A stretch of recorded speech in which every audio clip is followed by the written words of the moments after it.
નર્મદા અને ભરૂચ જિલ્લાને જોડતા રાજપીપળાના કરજણ નદી પરના 67 વર્ષ જૂના જર્જરિત બ્રિજના સ્થાને 24.25 કરોડ રૂપિયાના ખર્ચે નવા આધુનિક બ્રિજનું નિર્માણ કરવાનો નિર્ણય લેવામાં આવ્યો છે, જેનું ખાતમુહૂર્ત આજે સાંસદ મનસુખ વસાવા અને ધારાસભ્ય ડોક્ટર દર્શનાબેન દેશમુખના હસ્તે સંપન્ન થયું હતું। આ બ્રિજ બનતા રાજપીપળા સહિત આસપાસના ગ્રામ્ય વિસ્તારો માટે ભરૂચ તરફથી અવરજવર વધુ સુરક્ષિત, સુગમ અને ઝડપી બનશે। આ પ્રોજેક્ટ પૂર્ણ થવાથી વાહન વ્યવહારની સમસ્યા કાયમી ઉકેલ આવશે તેમજ સ્થાનિક વ્યાપાર, શિક્ષણ અને આરોગ્ય જેવી પાયાની સુવિધાઓ માટે કનેક્ટિવિટી વધતા સમગ્ર વિસ્તારમાં વિકાસની નવી દિશા ખુલશે।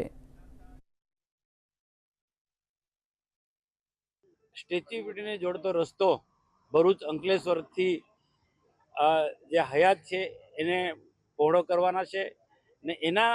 સાથે જોડાયેલા કરજણ નદીનો જે બ્રિજ છે એ આમ તો જર્જરિત થયો છે, પણ એ પણ મોટો બ્રિજ બનવાનો છે, પહોળો રસ્તાના પ્રમાણમાં બનવાનો છે। 22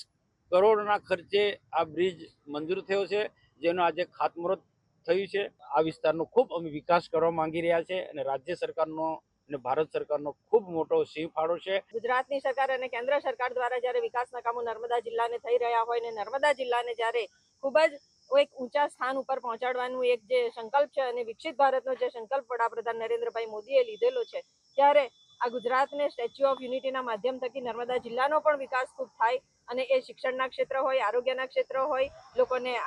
રોડ રસ્તાની જે માળખાગત જે સુવિધાઓ છે એ સુવિધાઓની આપવાની બાબત હોય, પરંતુ આ દરેક ક્ષેત્રમાં આજે ગુજરાત હર હંમેશ આગળ વધી રહ્યું છે અને એમાં નર્મદા જિલ્લાનો વિકાસ પણ ખૂબ જ આગળ વધી રહ્યો છે।